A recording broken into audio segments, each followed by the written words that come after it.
certain things are being done to follow the laws. Yet, when I was baptized, and I'm still answering the same question, and from time to time I think about that. Am I fulfilling my vow? Mm-hmm. You know, whatever United Nations is going to do, or whatever, if the society is moving from Brooklyn to Warwick, or whoever, or whatever, that is minor point. The point is we become witnesses of Jehovah and of Jesus Christ. There you go. And not the organization? The organization is Jehovah is using to reveal the truth, what he wants us to do at a certain time. That's all it is. It's nothing more than that. So that's the definition of the apostasy, what the scripture gives. If you look at John chapter 2 and verse 10.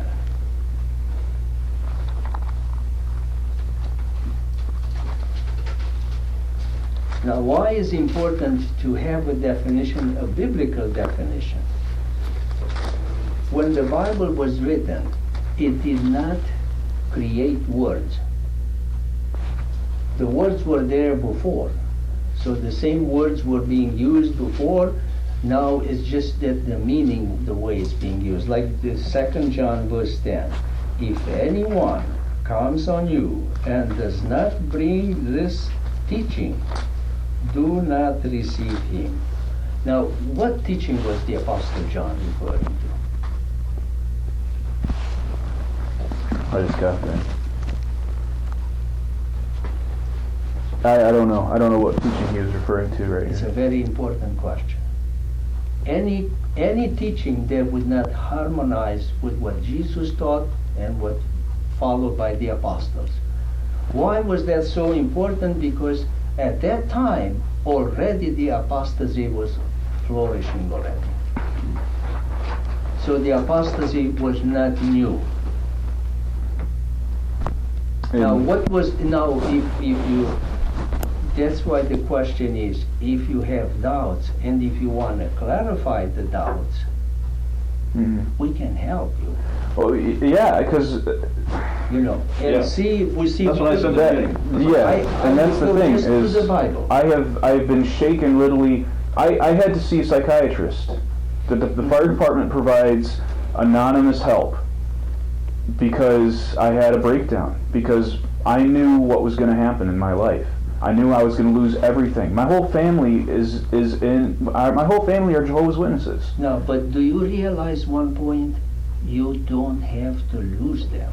It's all up to you I and know, your condition. but with what I have learned, see, the thing is anytime anyone discovers anything, we're automatically labeled as an apostate, as a mentally diseased person, as a heretic. That's what they say. That's what they say in the magazines. See, we wouldn't meet with you if that's what we felt. I know, and I know you know I'm not crazy, Oakley. I know you. Absolutely. I was going to hire you for a project. Right. Yeah, project. Didn't work. But, I mean, depending on later what decision you make and what announcement gets made from the platform, people already have seen me that attend this congregation, and they see me and they turn around and run the other way. Well, because the same announcement that was made when you dedicated yourself to Jehovah, it made you one of Jehovah's Witnesses. Right. An announcement that if you disassociate, or if there is evidence that you are an apostate, the same announcement is going to be made. So there is one announcement that made you one of Jehovah's Witnesses. It put you into one kind of relationship with Jehovah, Jesus, his organization, and the congregation. The same announce deprives you. I know. Starting with Jehovah, Jesus, her organization, and the congregation. So, Let me ask you a question, Isaac. Why do you think people are turning away from you? Do you think it had anything to do with us? No, nothing to do with you. Because, you see... It had to do with what happened with me and my ex-wife. Right. And so... Because... Whatever she said, right? Yeah, and what happened with my brother. Right. And then that was a separate, I mean, that I didn't know, when he moved in with me, I didn't know how the extent was with him and how he felt about the organization. But there were things that happened to him while he was serving in Costa Rica that awakened him to some things, and he took a different course than I did. He chose to jump right out, and I told him not to. I told him just to, because he was going to lose everything. And he has lost everything, but he's doing fine. I just saw him today. And I mean, I know just saying that, just having a meal with somebody, I can be, because it says not to even eat with such a man. And I've eaten plenty of meals with him at Food and Thought with Jameson there, and to witness it. And I mean, that could be the other witness that has helped with forming this judicial committee. I don't know the cause of it. Was it? I just want to know, just for my own peace of mind. Was it just because of what my in-laws had come forward with, or what your wife was telling us? Yeah, and What your wife was that saying. was enough to. But more importantly, Isaac, you give yourself the answer, not us.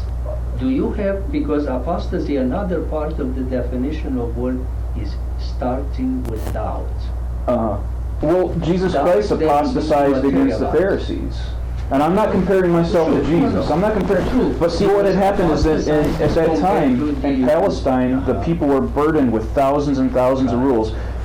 Jesus Christ, I have, because I wanted to talk about blood a little bit. What's the purpose of talking about blood? What is the purpose of sharing those points? Because, Jesus Christ healed a man on the Sabbath. Mm-hmm. And that was, the Sabbath was the law. And the law we have right now is you cannot have a blood transfusion of whole blood.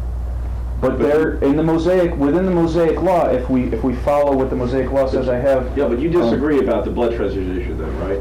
You think you should be able to take a blood transfusion? I've given blood transfusions because I'm a paramedic. I work at the hospital, Mm-hmm. and I would draw a tube on somebody that would type their blood. It would go to the lab. I'd run to the lab to get the blood. I would put it on, and the person's health would improve. Mm-hmm. I mean, I was the middle. If Jesus Christ was materialized in the hospital room, and little Penny Lane was dying, I mean, am I supposed to say, okay, I know her parents don't want her to have a blood transfusion, but her parents aren't here right now, and I have to do, I don't know. I mean, am I supposed to just let her die because I know that that's what's wrong? How do you know she died? She went in there to get alternate treatment. She didn't go in there to die. She went in there, and that's what we always want. We want a safe alternate treatment. We don't want to. We're not martyrs. We don't. I know that. We don't want that. But my point about all these points you're making and all the materials you have, which we don't have time to go over, all of it. My point is it seems to me like, could you explain to me what your view is? Do you want nothing more to do with the organization? You want to continue blood transfusions? You don't want to. You want to be in the military? You want to do Coast Guard, whatever? No. See, what I want to make a clear statement about what you see. I'll be honest with you. I'm not going to agree with all your research until you and I sit down and spend weeks and months going through all of it. And I'm not going to do that.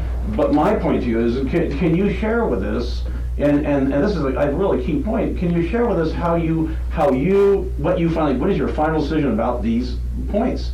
Or is it you would like to have another Bible study and go over the stuff? We can do that too, but I'm just saying, it seems to me like that's not what you really want. Well, no, because I just want questions answered because there's so much. If Jehovah God is the most supreme being in the universe, and now between 1184 and 1834, the only representation of Christianity on earth was the Catholic Church, and they murdered and oppressed millions of people.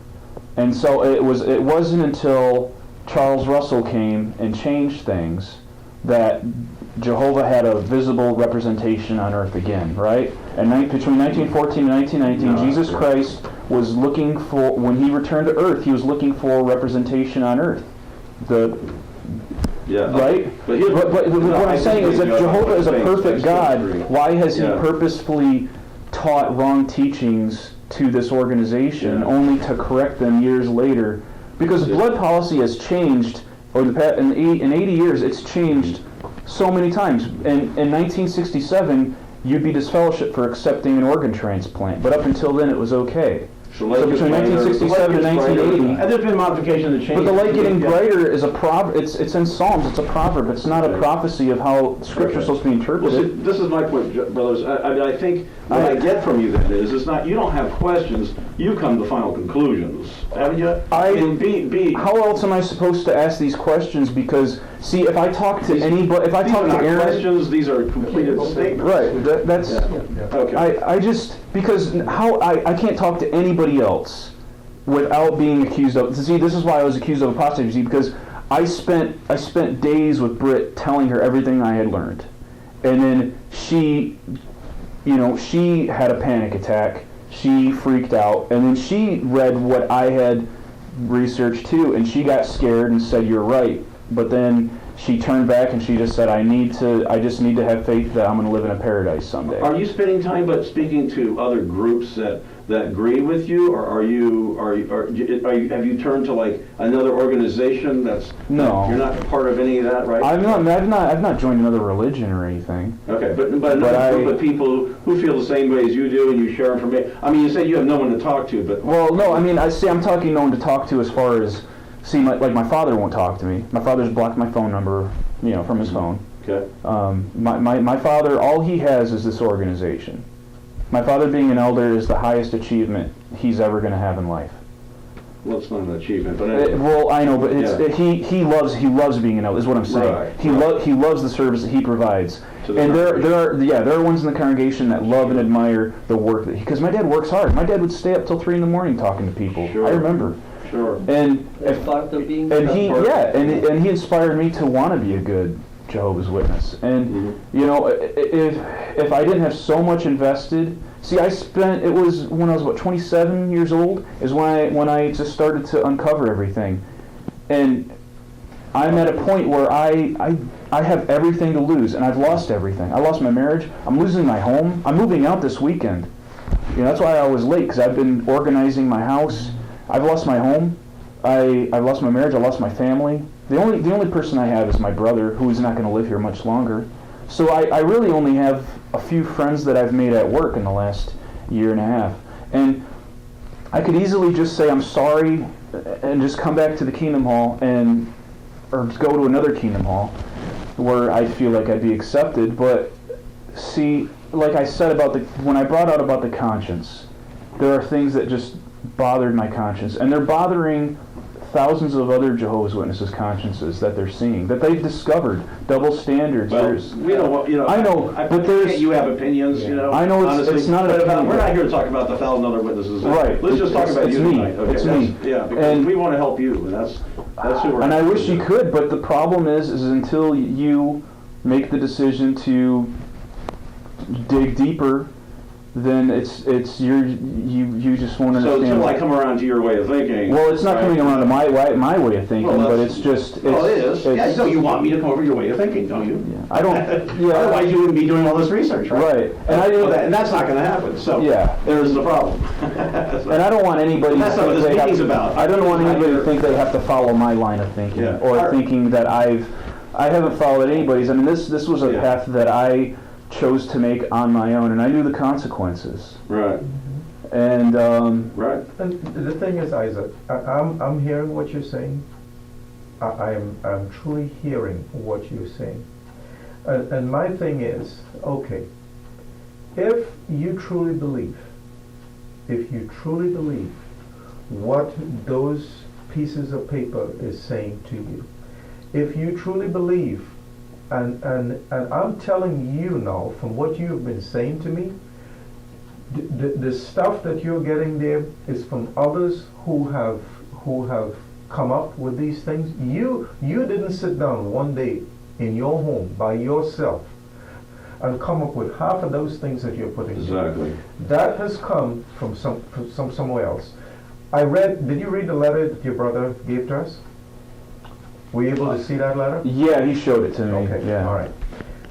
And with where I came from to where I am today, I read that, and you know what I said to myself?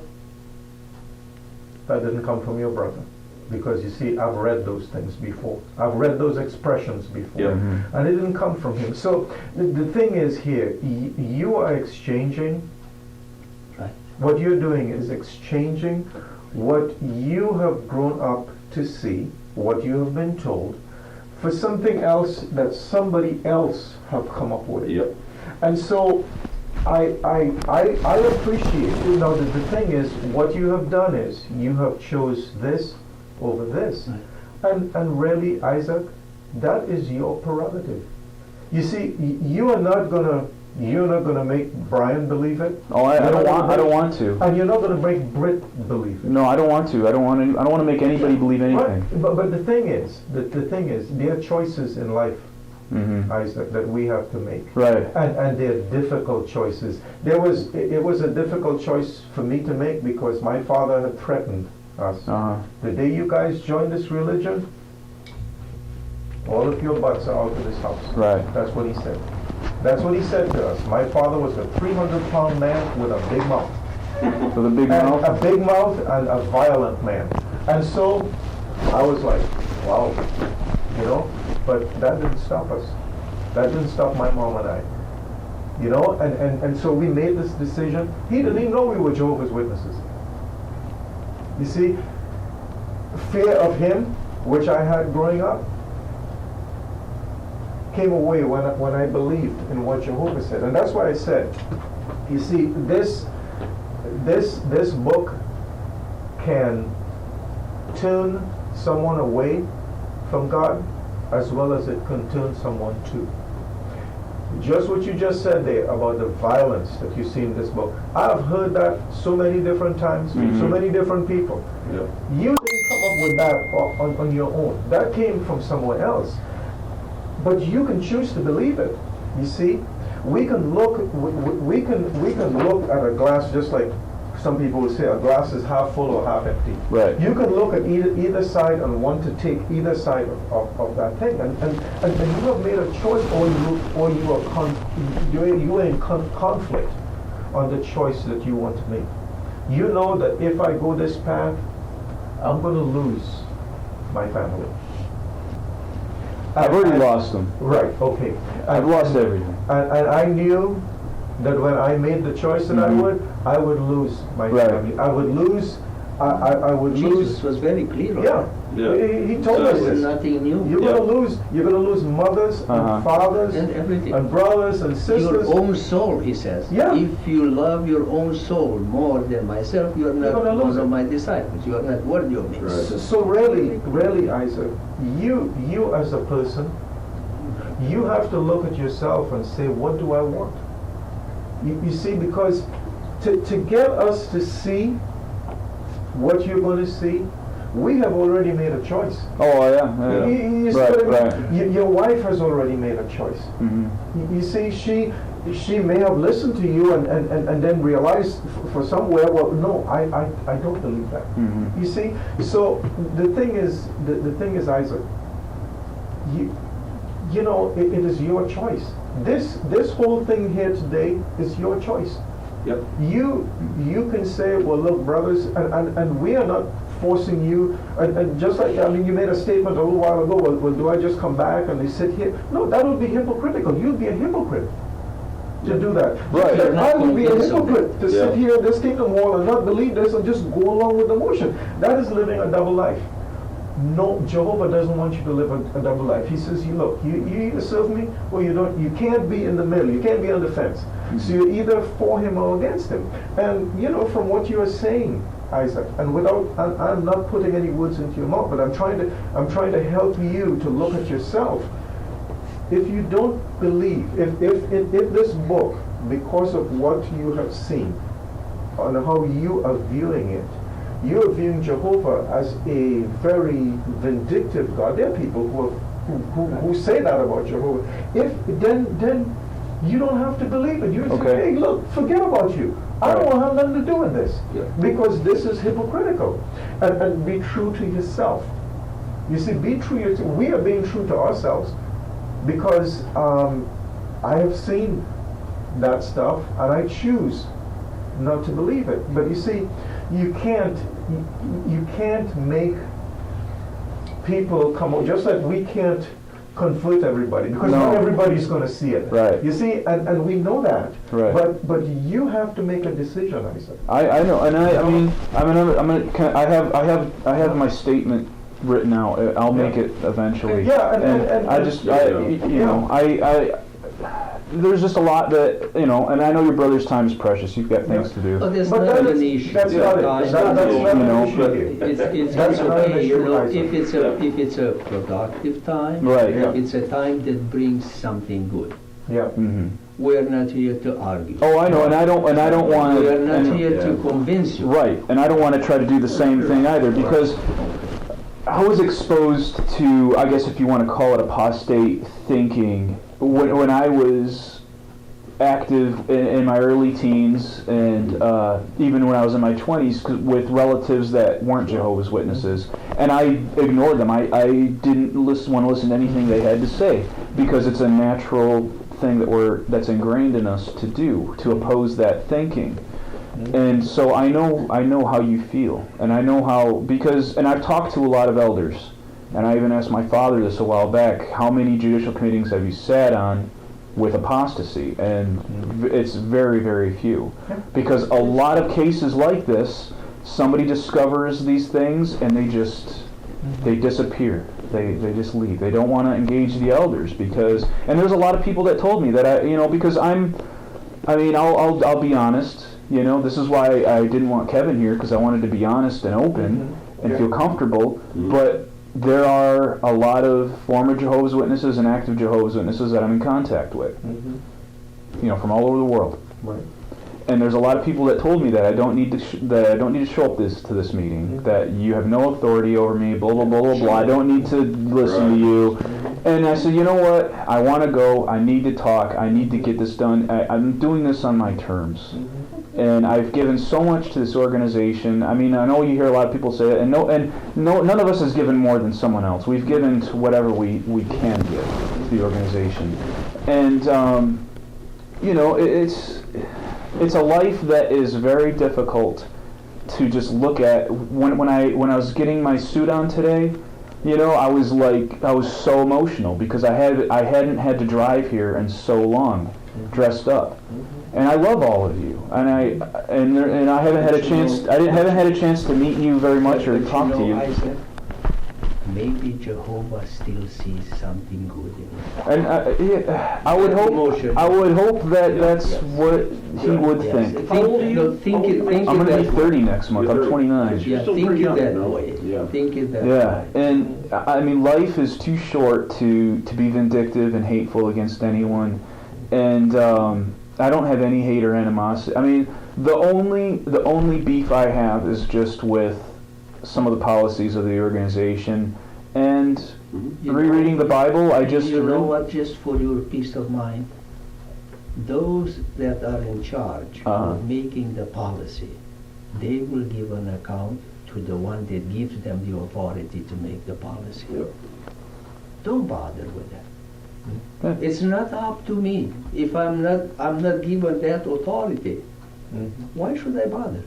And think about what Jehovah has given you, as opposed to what maybe you've given the organization. Because really, if you think about it, none of us have really given anything. We're good for nothing slaves, is what we all are, but according to Jesus Christ. But the point is that think about what Jehovah's given you. Think about what your life is like when you had Jehovah and you had everything, and then if you leave Jehovah, what you'll have. What do you have in this organization? What do you have outside? What's outside the organization? I would identify that if I were you. I'd really suggest to you. What is this world have offered you? It's, well, I mean, so, you know what I mean? I've been living in it. Yeah. I mean, Yeah. Oh, yeah. It's not. It hasn't hit me that bad. I mean, I've assimilated pretty, Well, there you go. you know, normal into society, I would think. I mean, thankfully I had a career that allowed me to have some sort of stability no matter what. Well, then, like you said, then you have, with all these choices to make, Right. like Brian was saying, Yeah. we can go this way, we can go that way. Right. Look at what's the end of those two paths, Right. and if the end of this path looks great to you, then you don't be a hypocrite, like Brian said. You want to be on, like Shakespeare said, be true to thine own self. I'm with Brian on that all the way. So that's what you got to do. Yeah, absolutely. And the thing is, Isaac, look, There are people who have come to the meetings for many years.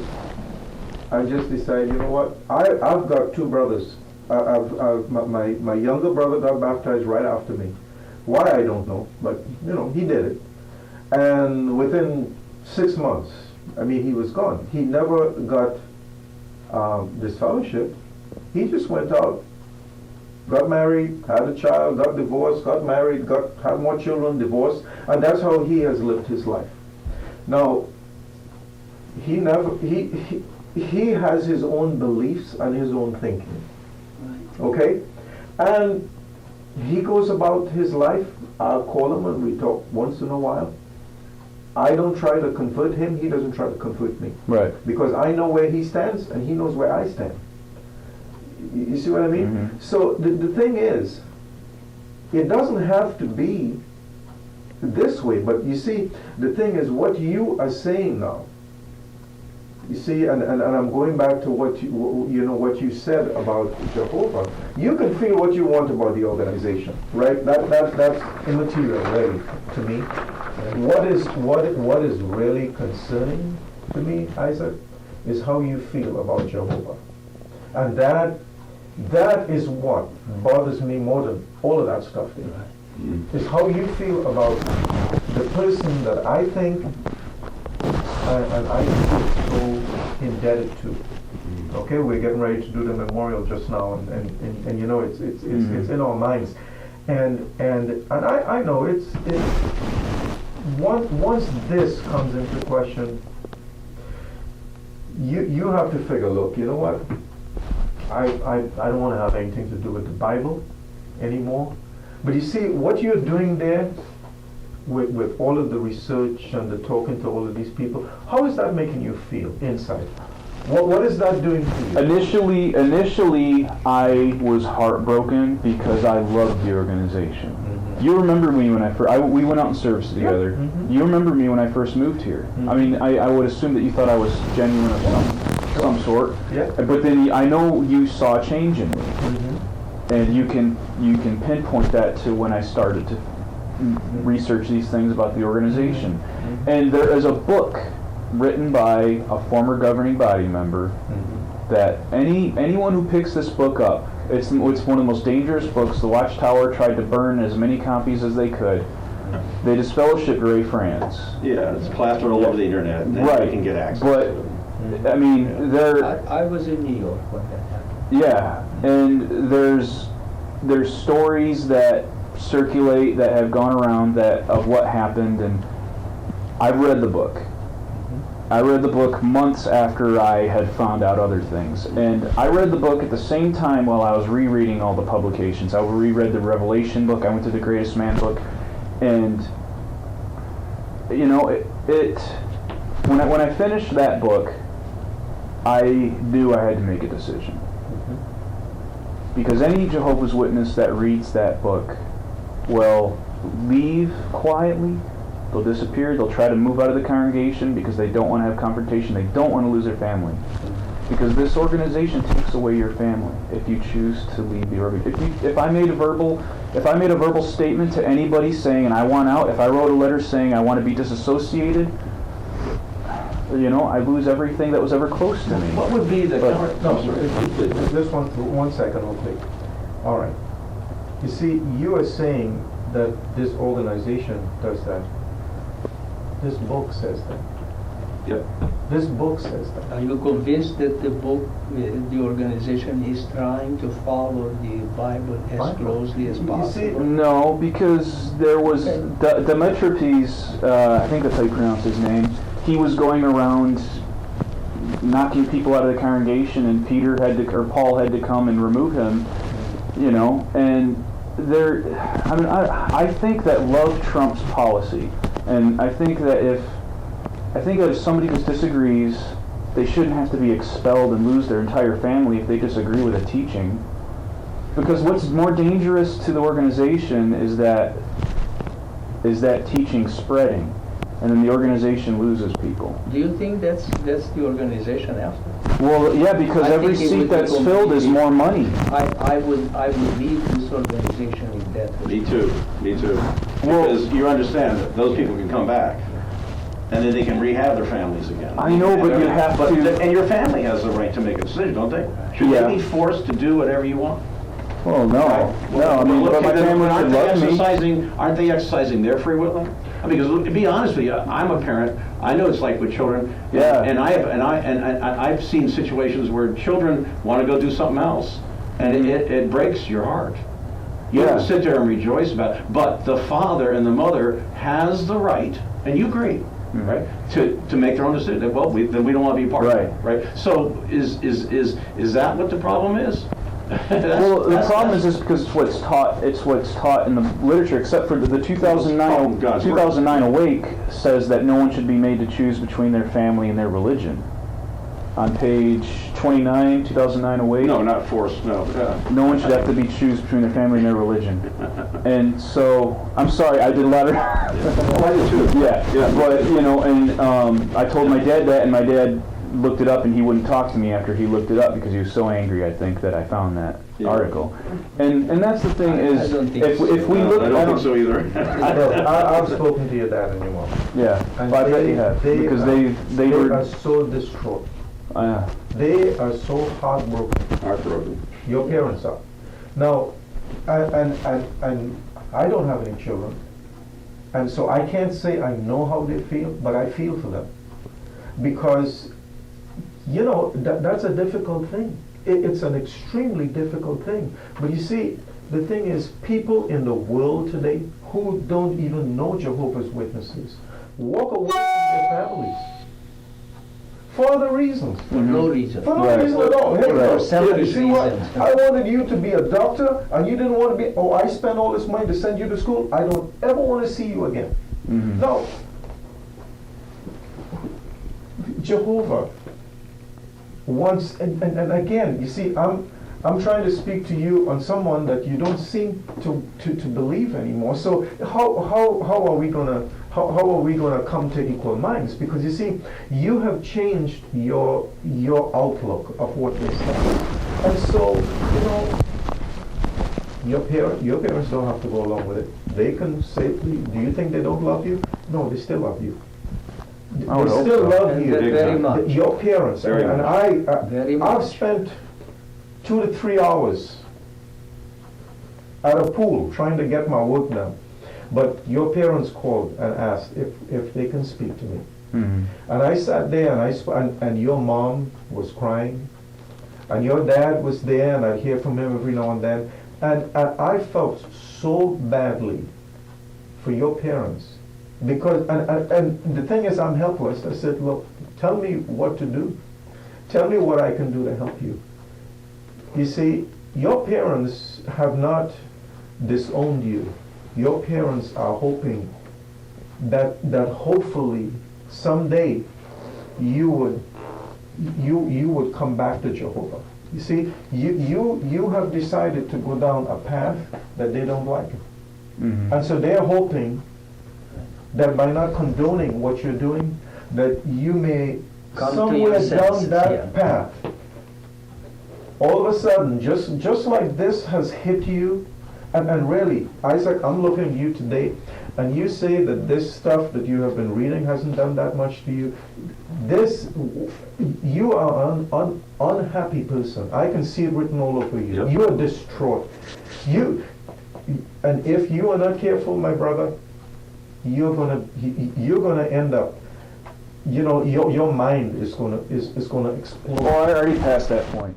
The order is rapidly fading, for the times they are a-changing.